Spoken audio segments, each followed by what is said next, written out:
Hello, friends, and welcome to our next session on leadership. We have till now done organizational behavior, introduction, personality theories, motivation theories, and in the last video, we did about leadership theories. We did some of the theories of leadership. Let's see what we have done till now. We have done what is leadership. Leadership is the ability of a person to influence the behaviors of others. Then we did leadership theories. Leadership theories, we saw that charismatic theories, trait theories, and then we came across behavioral theories and situational theories. We have covered charismatic theory. Charismatic theory is also known as a great man theory. It is regarding the charisma of a person. It is on the notion that leaders are only born. Trait theories are on the notion that leaders can be made, leadership traits can be developed and learned. Then behavioral theories, they actually focus on two elements of the organization, that is organization and the employee, and we consider two things, that is task orientation and relationship orientation, or employee oriented behavior or task oriented behavior, or concern for the production or concern for relationship. Like we have done four theories in this category, and in these four theories only two groups are there. That means one is for task consideration, other is for the relationship consideration. They are called by different names by different thinkers, and ultimately the thing is the same. Only we have done four theories in this category in behavioral theories. And we'll be doing three theories in situational today. Like situational is that leadership style depends on situation, or situation has a greater impact, or it is a major determinant of leadership style. So now you are well versed with charismatic traits, and let's revise quickly what is behavioral theories. Behavioral theories, we have done what are it depends on the relationship between the individual. There are two things, as we do as we consider always, whether it is rationality versus happiness approach, whether it is reciprocity, whether it is inducement contribution theory by Chester Bernard. In all these theories, we talk about organization and individual, their interdependence on each other, and goal congruency and these things. Here also these two things are being talked about in behavioral theories. That is, one is task emphasis on task, and second is emphasis on relationship between employee and organization. Okay, in this category, first we did a theory known as theory leadership continuum given by T and S. In leadership continuum by T and S, we actually had a continuum. On the left side of it was the task orientation, on the right side was the employee orientation. Or one is boss centered, other is employee centered. And see, a boss centered and employee centered, and we have seven leadership styles under it. Then comes the second one was the Michigan studies. In Michigan studies, we have two categories. One is employee centered behavior, and other is production centered behavior. Same thing there, we call it as boss centered and employee centered. Here we call it as production centered and employee centered. Then in the third was Ohio State University and University of Michigan studies. It is also a very interesting study. It is about they are calling the same two elements by different names, that is initiating structure and consideration. Initiating structure actually deals with the production orientation, and consideration deal with or the employee orientation. Then we forgot to cover this model, Black and Morton model. This is also very similar. The only difference between both all these four categories is four theories is that in the first theory, these two elements were on a continuum. That means we can achieve one on at the cost of the other only. So we cannot have both high. We cannot strive for or task as well as relationship together. So it is a continuum, that if you are moving from here to here, then you are losing this and you are gaining this. So this was the theory. This was as per the theory of T and S. It has been developed further, and we came across the Michigan, then we came across Ohio, and then it is more developed theory, that is Black and Morton's managerial grid. Actually, it explains the whole leadership style on a grid. That means on the x-axis we have the task orientation, and on the y-axis we have the relationship orientation. We actually measure it on the basis of 0 to 9 on x and y axes.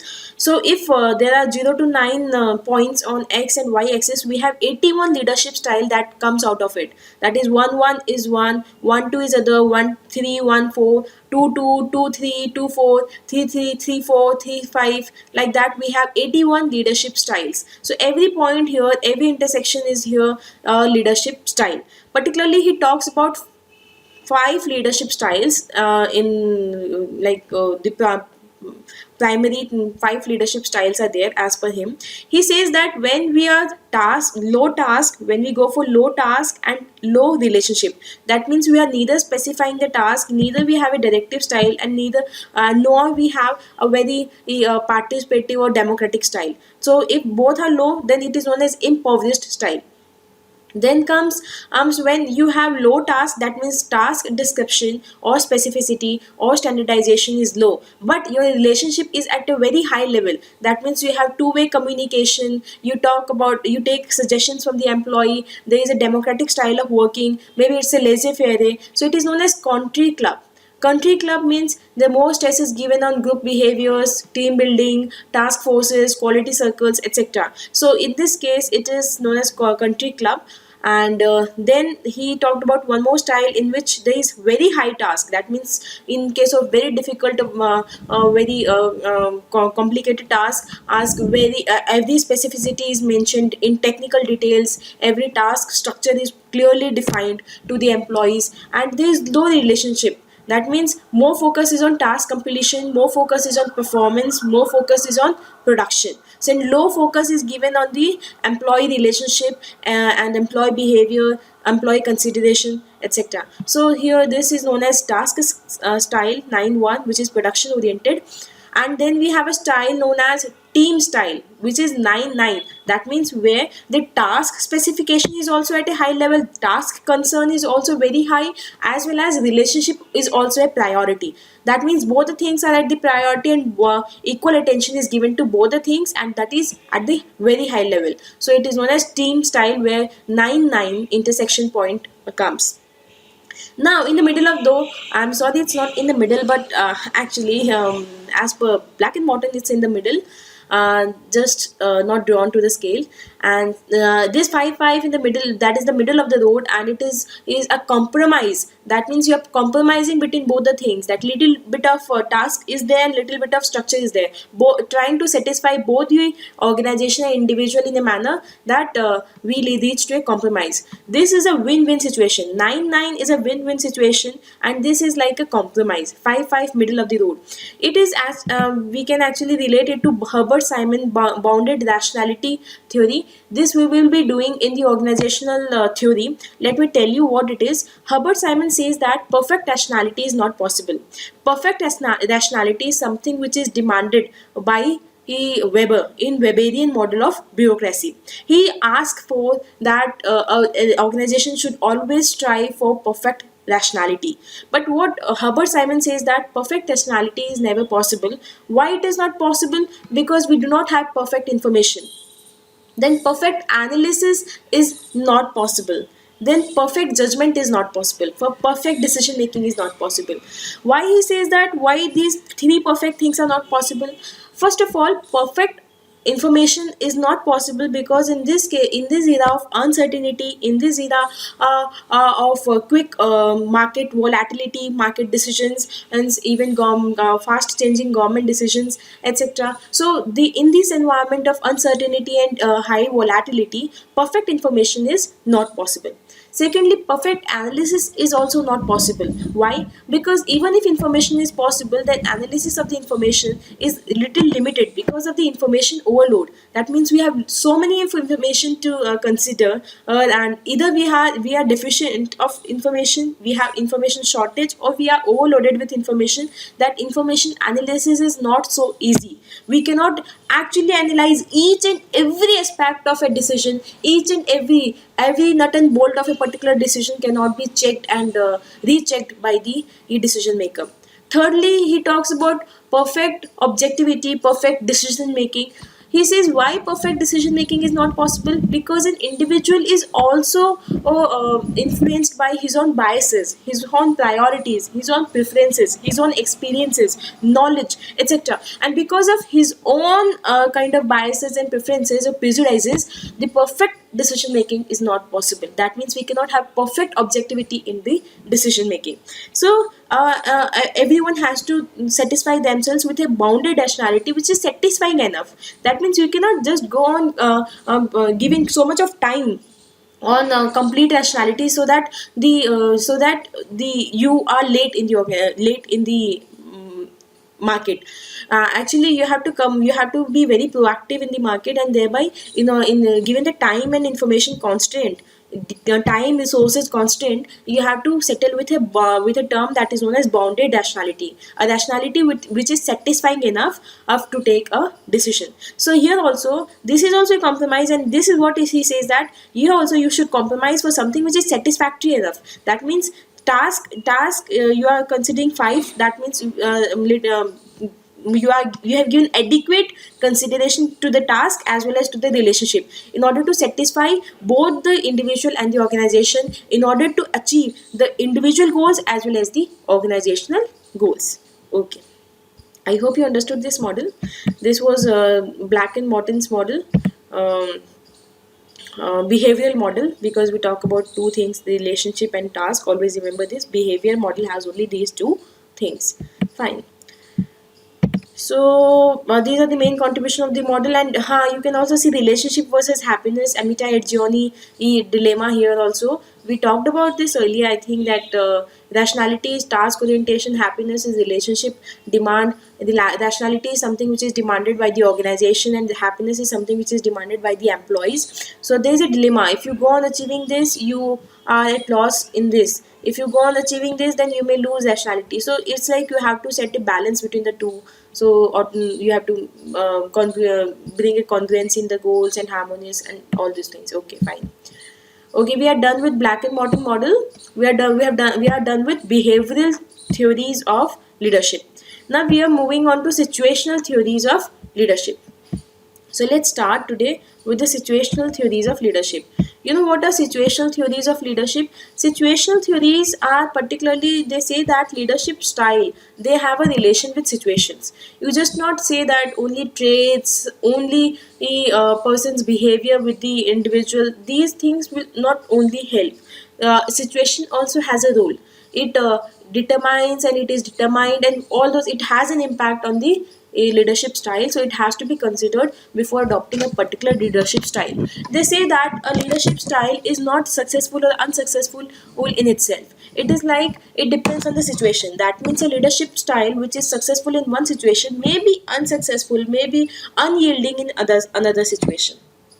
So we'll be doing three theories in situational theories. One will be Fred Fiedler's contingency theory, then path goal theory by House, and then life cycle theory by Hersey and Blanchard. A very easy theory and interesting one. I hope you will enjoy. See, what are these theories? What is Fiedler's theory? What Fiedler says that there are three situations or three conditions on which a leadership style must depend. What he says is that you have to consider three situations or three conditions. What is the relationship between leader and member? How is the task structure? And what is the positional power of the leader? See, these are the situational variables as per Fiedler on which the leadership style will depend. First is leader-member relationship. What is the leader-member relations? He says that if leader-member relations are harmonious, that means they have good leader-member relationship, they can share things with each other, there is a two-way communication between them, and there are no grudges against each other, leader does not have any prejudices against subordinates and vice versa. So if such a situation prevails, that leader understands the members needs and member also follows leader's instruction, so if such situation is there, then it is a favorable situation. Then the opposite of it will be strainful leader member relations. So this is one situation. Other consideration is talk structure. task structure, sorry. What is task structure? That means specificity of the task, certainty, ambiguity in the task. If the task structure, that means in the details of the task, what is to be done, when it is to be done, how is to be done, what are the procedures, what is the process, what are the implications, and who all are involved, what is authority, responsibility relationship, who has to be reported to, and all these things. If it is very clear, then it is a favorable situation. That means, for example, if you have to make final accounts, then making a final accounts is a very clear task, will have a very clear task structure, because you know that there is a particular phenomenon, particular method, or particular way of preparing final accounts. So it is a very clear task structure which does not involve any kind of uncertainty or ambiguity. What can be an ambiguous task structure? Ambiguous task structure can be a challenging task structure, or it can be like you have to introduce a new product in the market, a completely new product which is very new to the organization. You have to introduce in the market. Then it will involve many uncertainties. That market, with the new market surveys, you may come across new problems. So with the introduction of the product, also you may come across various deviations in the product structure, as well as you may also come across various new marketing styles that you need to adopt. So this involves a lot of ambiguity. So if the task structure is very clear, then it is a favorable structure. It will be easier task for the leader. But if the task structure is very ambiguous, that means you cannot specify in detail what is the procedure, what is the process, what all things are to be done, then it is an ambiguous task structure. Then the third situational variable as per Fiedler is positional power. That means if suppose it is a subordinate superior relationship, that means a boss is instructing his subordinate to do something, then it is a strong positional power. That means you have a legal authority to command action. So this is a strong positional power, which is a favorable condition. And but if it is like you have to get your work done in a group, that means a group leader is asking the other group members to perform, then he does not possess a very strong authoritarian power, and hence he has a weak positional power. So this is an unfavorable situation. So we have seen that there are three kind of situation variable: leader member relations, task structure, and positional power, and all these can be favorable or unfavorable. So we have eight situations, we like harmonious leader member relation, strainful leader member relation, clarified task structure, ambiguous task structure, strong positional power, and weak positional power.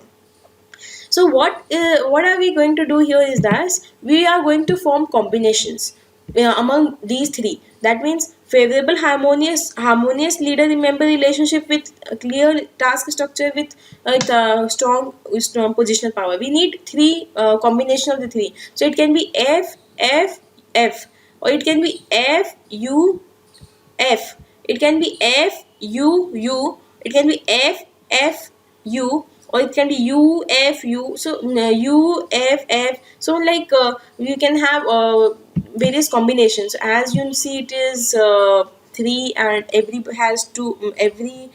one of them has two branches. Then it will be eight styles that will come up, eight conditions or eight situations that will come up. See here, you have eight situations. You means unfavorable in all the three. All the three means leader member relationship, task structure, and positional power. So FFF means favorable in all the three. UFU means unfavorable leader member relationship, favorable task structure, and unfavorable positional power. Okay, so what Fiedler says that in two extremes, that means when you have unfavorable, that is a crisis, and when you have favorable, that is a dream thing, you can adopt task style of leadership. Task style means directive style of leadership. That means you are focusing more and more on task concern. You are focusing more on production oriented style, or you can say a focusing more on initiating structure style or task orientation, etc. So why you can say that in these situations, completely opposite situation, they warrant us same type of leadership? It is because suppose if everything is unfavorable, then you have to specify everything that time. That means if leader member relationship is also not good, and even the task structure is very complex, so you need to specify things. You need to tell them how to do the things rather than to ask them how the things can be done. So more authoritative leadership is required at that time. If all the things are favorable, that means leaders relationship is also good, structure is also very clear, and this positional power is also very strong. So in that case you don't need to go for a participative or democratic style. You can, because of your past efforts, you have developed this particular stage of FFF, and you can easily go for task style, because the subordinates will automatically take care of all other things, because the relationship is already good among them. So if they are told that what to do, they will do it in the best possible manner. So you don't need to go for the relationship structure here. But if there is even a single unfavorable thing, or two unfavorable thing, then we'll go for relationship structure. That means we need to focus more on employee relationship, so that they are motivated to do the work. They are asked to do the work, and in that case, in order to handle the situation. But there is a very different thing that Fiedler says. Let's first see this one. He favors the relationship centric approach, of course. Or in six out of eight styles, he's saying that relationship style is good. So obviously, he's favoring relationship centric style. So you can just see this. This is very simple. Leader member relationships and how this can be done. Situations and contingency and favored style. Now, let's see one important thing. The Fiedler advocated leader match program, where under leaders work situation can be changed to suit permanent style leadership style. What it says that he says that advocated for leader match program. He's saying that leadership style is permanent. Like whether I have a relationship style or I have a task oriented style, my leadership style will remain permanent. But according to my relationship style, I should change the situation, which is a very absurd thing, because it is very difficult to change the situation, and it is also very costly, so that the leader can change their behavior. So this is also criticism of this particular argument by Fiedler. Other criticism are all situational factors do not have equal significance. Difficult to comprehend that same style, that is or like that is task style is suitable in two opposite situations, that is UUU and FFF. All situational variables are not considered, such as expectation of subordinates, upward influences in organizational hierarchy. He just considered three situational variables and other situations are not considered. Okay. So this was the Fiedler style. Although there are many criticism of the style, but he has also given a very new situational aspect of the leadership style. He has talked about three major things that may determine a leadership style, and he still focuses on relationship centric approach. And in all the theories that we have learned till now, major emphasis is given on the relationship orientation, because it leads to finally satisfying the employees, and these are long term and sustainable way of organizational effectiveness. So next is life cycle theory by Hershey Blanchard. This is a theory given by Hershey Blanchard. Do you remember what all we have learned about Hershey Blanchard? Hershey Blanchard has also given us a vector model. Do you remember the vector model, in which he tells about the congruency between the organization goal and individual goal? He talks about two vectors which are at two ends, and then we try to bring them together as much as possible in order to increase organizational effectiveness. Don't worry, we'll be doing it again in organizational theory, or you can revise it from the previous videos. Okay, now what is life cycle theory by Hershey and Blanchard? For the leader, his subordinates are most important situational variable. What he says, he stresses on the subordinates.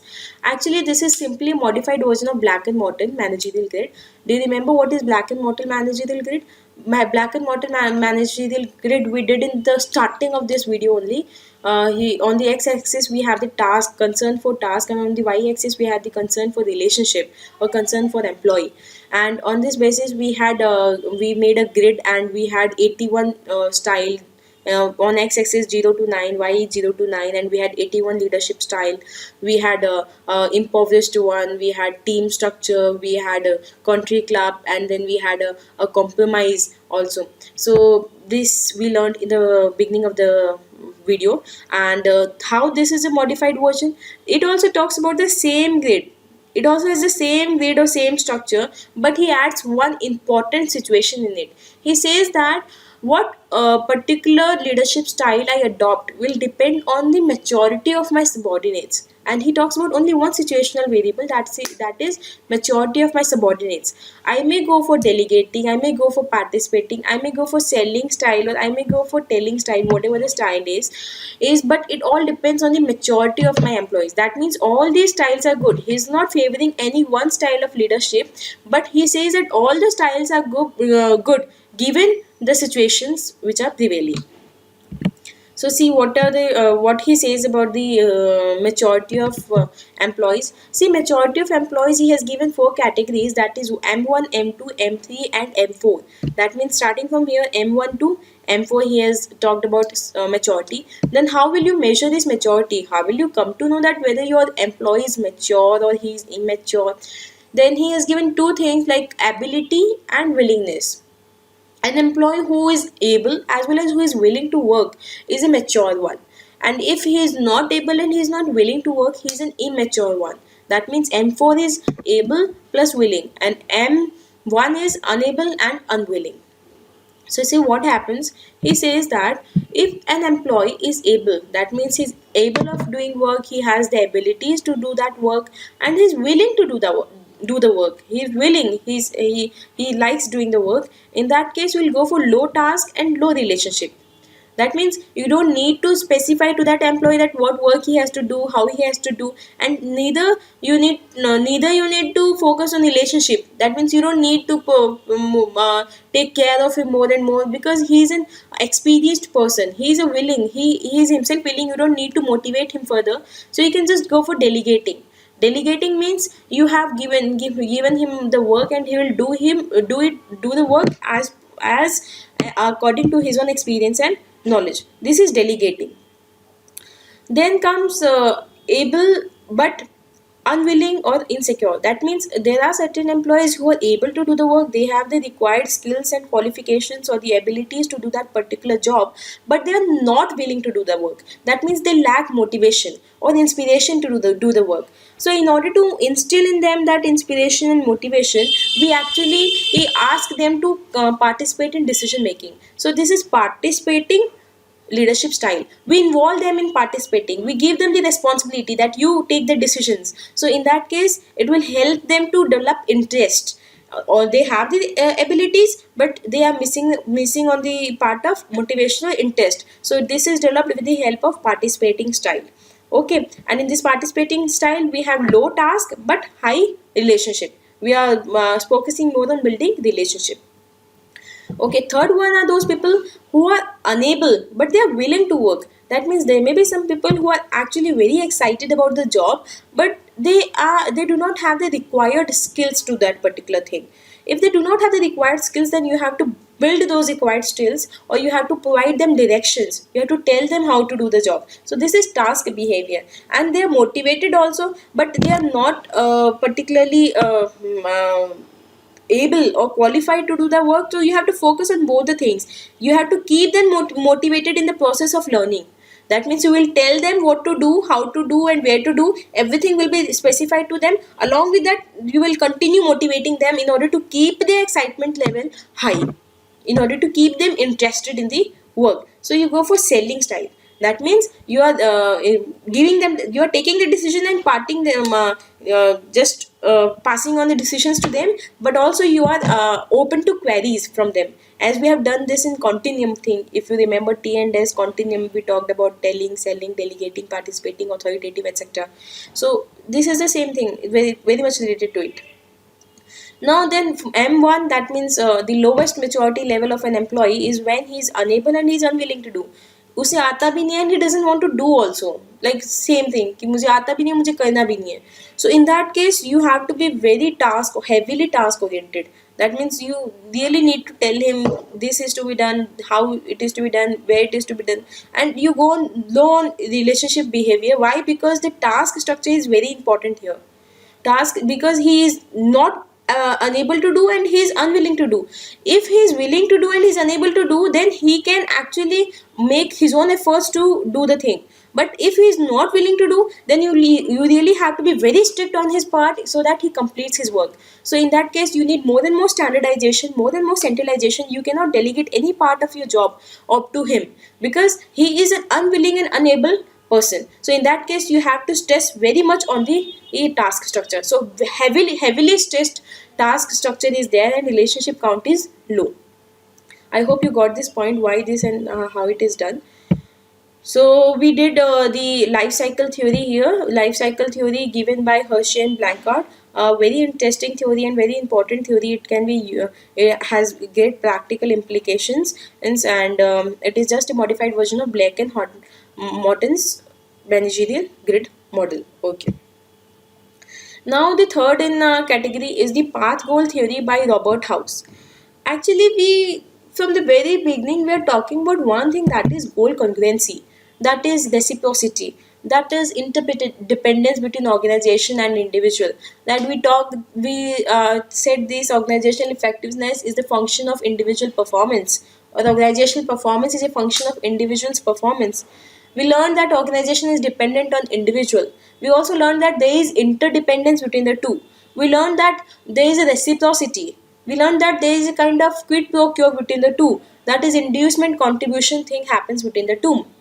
Okay. So what this path goal theory, this Robert House person, this person has actually given a very interesting study. He says that uh, how can we lead people?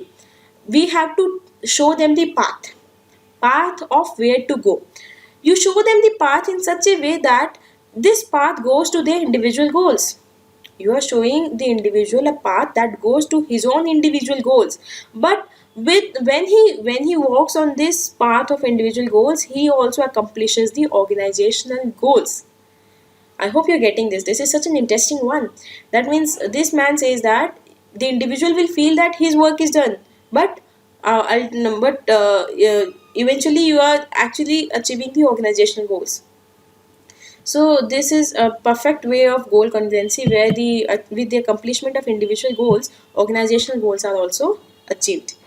He strongly related to Victor Vroom's valence expectancy model. I hope you remember valence expectancy model. I hope you have seen the motivation video. And it was a very interesting model given by Victor Vroom. Let me revise it for you. Victor Vroom's model, valence expectancy instrumentality model, it says that there has to be an element of expectancy. That means in employee must feel that his efforts will lead to performance, and there has to be instrumentality, that his performance will lead to outcome, and there has to be valence, that means a large value attached to his outcome. So if these three are in order, then the person will be motivated to work. And an improvement on this count, we had Potter and Lawler's model that says that along with this balance expectancy, we also need two important things. That is, equity has to be there, personal abilities has to be there, and then how performance leads to satisfaction. These three important factors had been added by Potters and Lawlers. We have done these things in detail. And now talk about path goal theory by Robert House. What he says is that this is an improvement of Victor Vroom. What Victor Vroom's expectancy model they say is that efforts will lead to performance. In the same way, the Robert House says that your path that you give or you show to your employees must be so clear, so specific, so objective that the employee feels that his goals will be achieved. His own goals will be achieved by the efforts. That means he has high expectancy that his efforts will lead to his performance or his goals, ultimately his goals. So there has to be a high expectancy and a high valence also. That means you must actually identify the high value needs of the person. That means so that the outcomes that you determine in the path, the outcomes that you strive to achieve in the path, this outcome, this individual goal has got high value attached to it by the employee. So you just have to identify the high value needs of the employee, put it here in the individual goal, and synchronize your organizational goal with the individual goal, so that with the accomplishment of organizational goal, a person reaches to his individual goal. So make the path very clear. So first high valence, and then his expectancy that his performance will lead to his goal. So it is strongly related to Victor Vroom's model. Now, leaders should show and smartly tie up individual goals with the organizational goals. Yeah, fine. Now, what is effective leaders should do? So it's a process. Now he tells about this process. That is, he has to set and clarify organizational goal. First of all, you have to determine this, because your ultimate thing that you want to achieve is only this only. You are not aiming for this. You just aim for this because to achieve his satisfaction.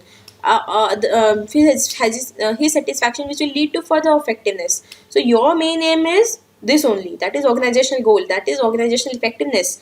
So you have to clarify your goal. You have to set your organizational goal and you have to clarify it. Then you have to understand the high value needs of the individual. High value needs you have to identify and place it here. Individual goals. So identify the needs and place it here. Now you have to devise a path. Then you have to draw a path so that from the organization goal it leads to individual goals. Efforts to go organization goals to individual goals. So devise a path, course of action, smartly tie up these two things. Then encourage individuals to take this path. Obviously, you have actually determined a path. Now you have to encourage, you have to convince, you have to persuade your employees to take up this path. You have to make it clear to them. You have to increase their expectancy that if they take this path, it will lead to their individual goals. Now remove hurdles or obstacles. Yes, of course, you have to remove the hurdles, if any. You have to cater to the needs of the individuals going on this path. Okay, so you understood the process. It was very simple. Now let us see what exactly is path goal theory given by Robert House.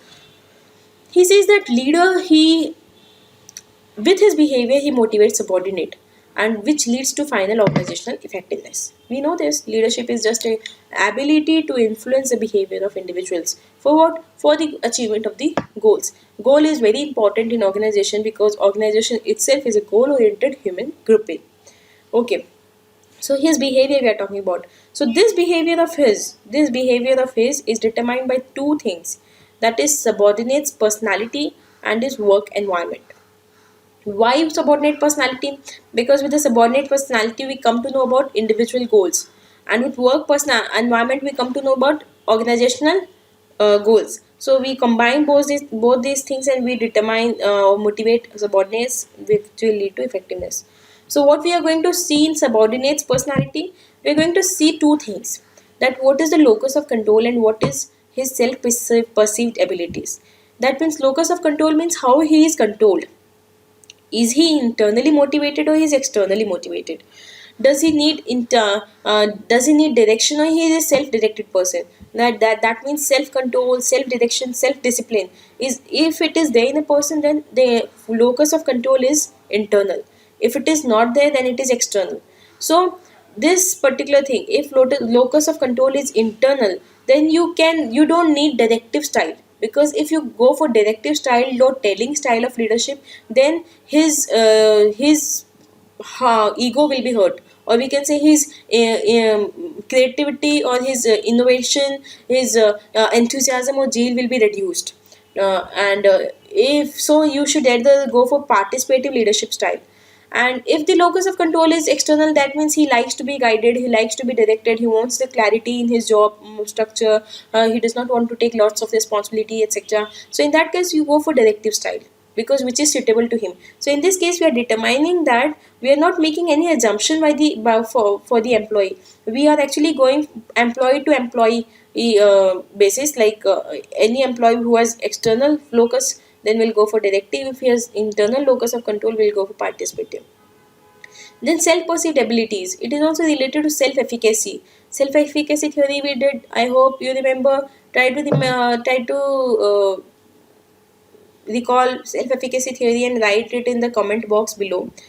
Hopefully you remember what is self-efficacy, or otherwise go to the previous videos and revise. Now in self-perceived abilities, what is, if you actually What do you think about yourself? That means, do you think you are capable of doing that particular job? Do you think you have the kind of abilities to do the job? If you think yes, you can, that means you obviously can. So you don't need to be told.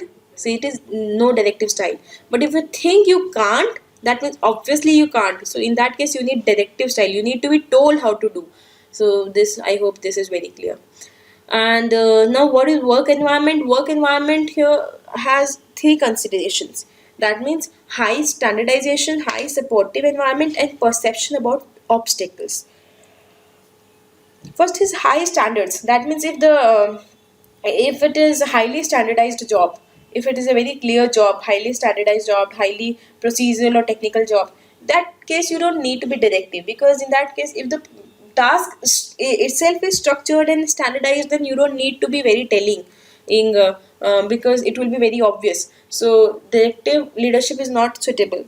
But if and the environment is very supportive as well, you have a very conducive environment for that particular thing. You don't have to fight with other environmental factors. You don't have to face the changes of volatility in that case. You don't have to face the uncertainties in that case. That means environment is very suitable, very supportive, very certain in case of that particular work. So you don't need to have a supportive style. So supportive style is not suitable in that case. You can go for or other styles rather than supportive style, because they don't need support that time. Perception about obstacles is they, if you think there are a lot of obstacles, then directive style. If you think there are not a lot of obstacles, then you shouldn't go for directive styles. So his behavior, he actually talked about four styles. Four styles here is directive leadership. That means you will tell people that what to do, how to do. This particular term is coined by Robert House only. That is directive leadership. That means telling style. Supportive style means you help the individuals, you solve their queries. It's very much like selling and consultative. So you tell them what to do, and you also solve their queries. You help them in understanding the things and etc.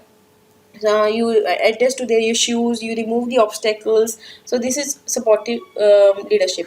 Participative leadership, you involve them in decision making. This is very much preferred in case when internal locus of control is there, when the organization, when the employee has a high self perceived abilities. So participative leadership will be suitable. Achievement oriented leadership is suitable when you have to get the work done, when the task when the work environment and is very unstructured.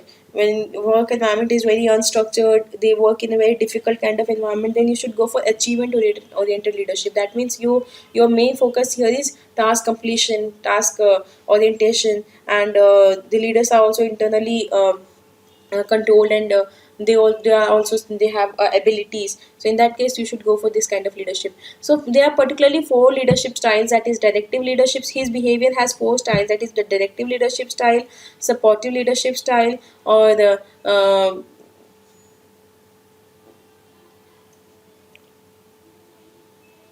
participative leadership style, and achievement oriented leadership style.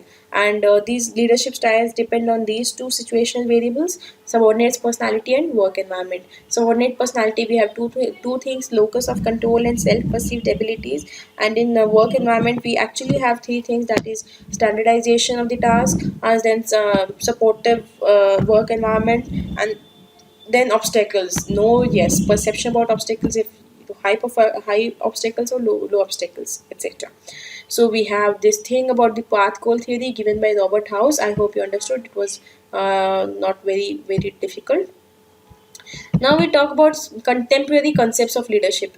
We'll talk about level 5 leaders, transactional leaders, and transformative leaders, and authentic leaders. So first of all, level 5 leaders. This is a very interesting and new concept. What level 5 leaders here mean: that those leaders who do not have self-interest. That means leaders who are good enough and they also want to develop a second line of leadership.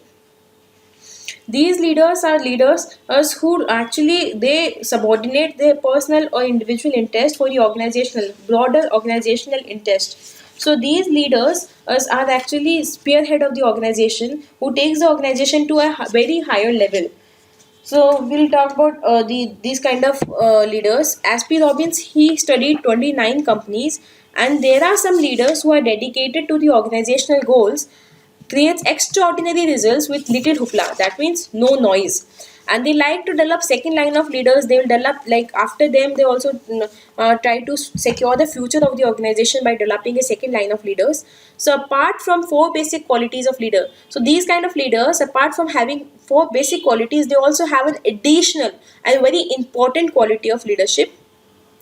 See, they have what are the four basic qualities of leaders? Four basic qualities is individual capability. That means his individual capabilities, his experiences, his qualification, and his understanding. This individual capability, his own skills. Then team skills. When we talk about interpersonal skills, behavioral skills, then it is team skills. How he behaves with people, emotional intelligence that he has. Then managerial competence, that what position he is, how at what position he is, what authority he claims, aims, how technically he is expert in that particular area, what power he possesses. Then ability to persuade others, his persuasion skills, how he can influence people, how he can persuade people, how he can make people behave in the way he wants to behave. uh, so this is what is ability to persuade. These four skills are required by all the leaders. All leaders need to have some individual skills, some team skills, some managerial skills, and some kind of persuasion skills. Now come a paradoxical blend as a third, as the fifth skill which is required by level 5 leaders, and this is very interesting. This paradoxical blend is a blend of mixture of two paradoxical things, two contradictory things, that is professional will and personal humility. The professional will and personal humility. See, what is professional will? This is a principle of look into the mirror and not outside the window. They are actually we see these in two different situations. Like professional will, in case of failure, whenever there is a failure, whenever the organization fails, is whenever the situation, whenever the results are not what was expected, in that case, this manager or this particular the leader will come ahead and will take the responsibility of whole task. So he look into the mirror and not outside the window. He does not go on passing the buck to his followers. Rather, he takes up the whole responsibility of failure on his shoulder. So this is the professional will, a skill which is required by level 5 leaders who sacrifice their own self-interest for the interest of the organization, and who brings a huge or great changes in the organization without any noise. Now, personal humility. Humility applies in situations of success. In the situations of success, when organization are come up with very flying colors, in those times, this particular leader, this leader 5 leader, this level 5 leader, he actually reverses his principle. जो पहले professional will का principal था, उसको completely reverse कर दिया जाता है. What he thinks now? He thinks about the principle of looking outside the window but not into the mirror. That means don't look into the mirror, look outside the window. इसका मतलब क्या हुआ? It simply says that in personal humility, if there is any success, then he does not take the credit of the success. He does not take the credit of the success. Rather on, he passes the credit to his subordinates, his followers, etc. So in that case, what he is doing, he is taking a back step at the time of success, so that his followers can enjoy the fruits. They can actually feel the enthusiasm, and thereby he can keep them motivated for the future. So this is a very interesting thing, that is level 5 leaders has a additional quality, that is paradoxical blend of professional will and personal humility. I hope you understood.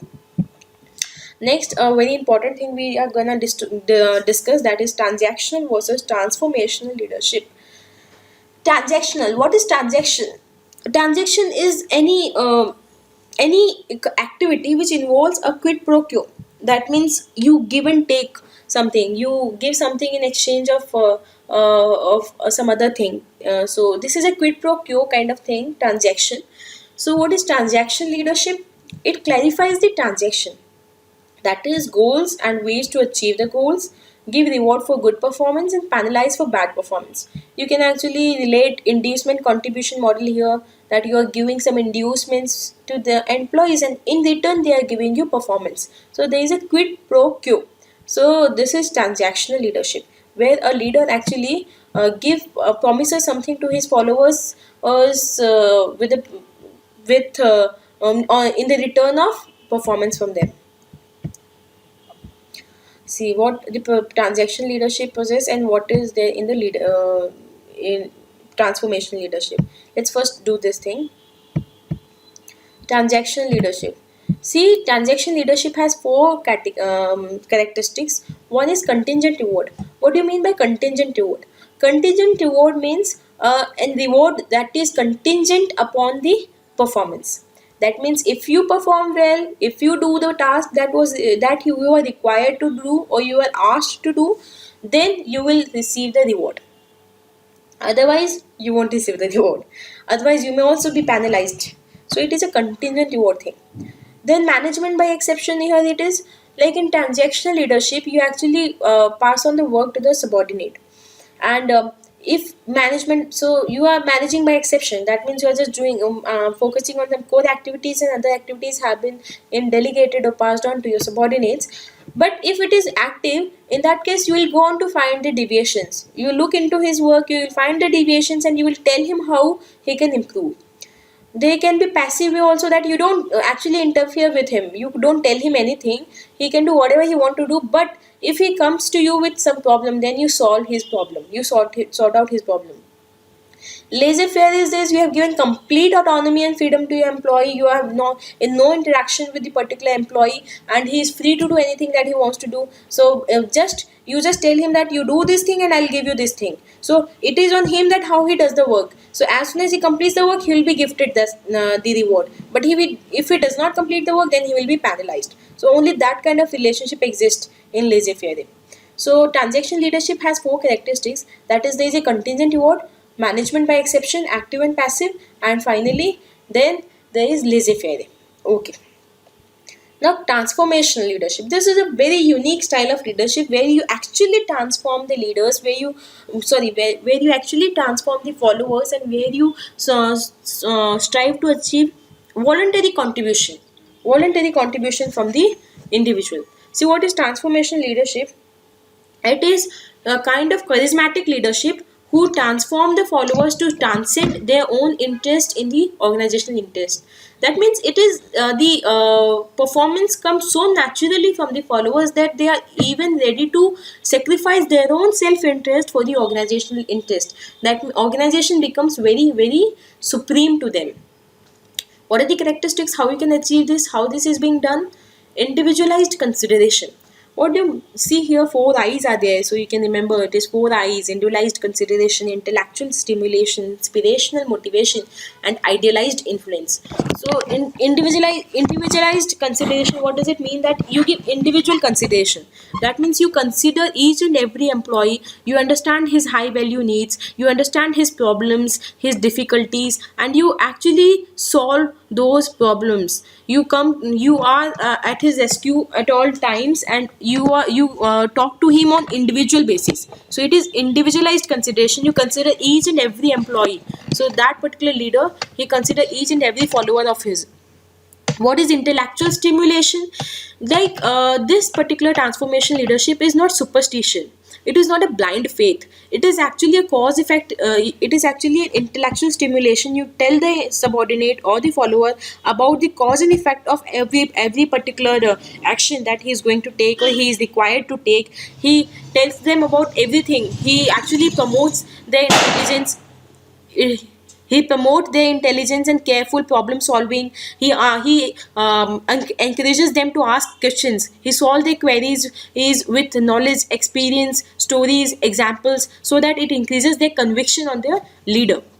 So it is intellectual stimulation. Now inspirational motivation, that it requires motivation element. A transformational leader always motivates or inspires his follower with reinforcement and with other things, like with psychological factors, that you talk to them, you tell them about the stories of great people, you give them examples, you certain inspirational Modes are being employed by the leader in order to keep his followers motivated, maybe through previous his own previous examples, his own previous examples, past experiences, as or the need of the society, or any on moral grounds. You can actually inspire your uh, followers to do the particular task. So it is inspirational motivation. Then idealized influence. You actually you come to your come in front of your follower as an example. You lead by example. You set up yourself as a role model to your followers, that their the admiration for you comes very naturally. So they admire you, they respect you, and they treat you as a role model, as a father figure, and hence their contribution comes very voluntarily, and at a very high level the contribution comes. So these are the four qualities of the transformational leaders, and we talked about four qualities of transactional leaders. What were the qualities? Contingent reward. Secondly, it was management by exception, active management by exception, inactive or passive.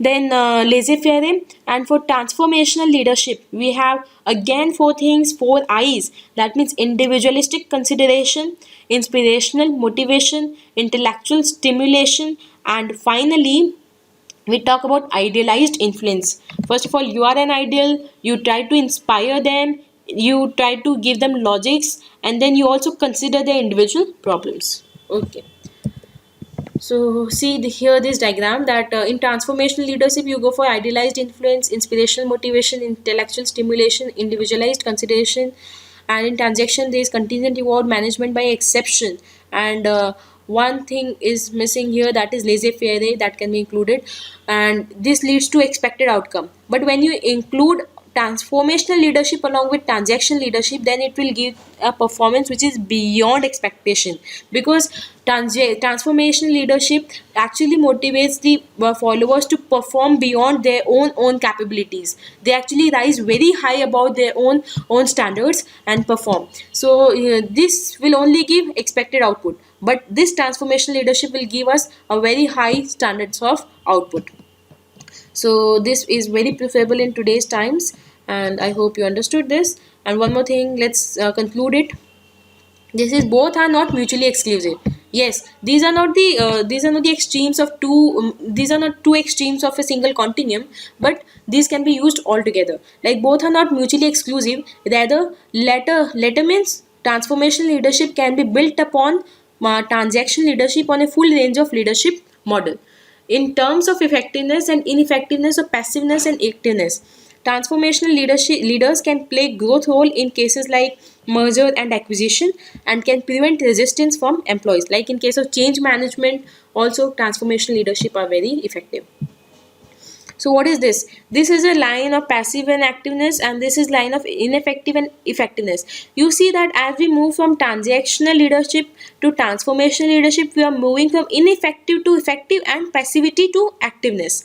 See, this way we are climbing up. Laissez-faire, management by exception, contingent reward, individualistic consideration, intellectual stimulation, inspirational motivation, and idealized influence. So I hope you understood. This was very simple. One more thing we need to do, that I forgot to include in the this PDF file. Let me tell you what is authentic leadership. Authentic leadership is based on practices which is adopted by Gandhiji, Roosevelt, Nelson Mandela, actually who stressed upon doing the right things. So it is an authentic leadership because they are stressing upon doing the right thing. It can be defined as a process which is based on positive psychological capabilities, highly developed organizational environment, resulting into greater self-awareness and self-regulated positive behavior by leader and subordinates. So authentic leader is very confident, hopeful, optimistic, resilient, transparent, moral, and ethical and future oriented. He gives priority to developing associates to be leaders. Like he also have that leader, level 5 leadership quality. Particularly, what is authentic leadership? That means they are focusing on doing the right thing. Okay, I hope you have understood the leadership theories that we have done: charismatic theory, the traits theory, the behavioral theories, and the situational theories. Three behavioral theories we have done. Four behavioral theories were done, and three situational theories were done. We talked about what is leadership, and we actually associated many theories of motivation and personality along with leadership as well. So soon I'll see you with a video totally dedicated to theories of organizational behavior. And till the next video, all the best, happy reading, and have a great day. Thank you.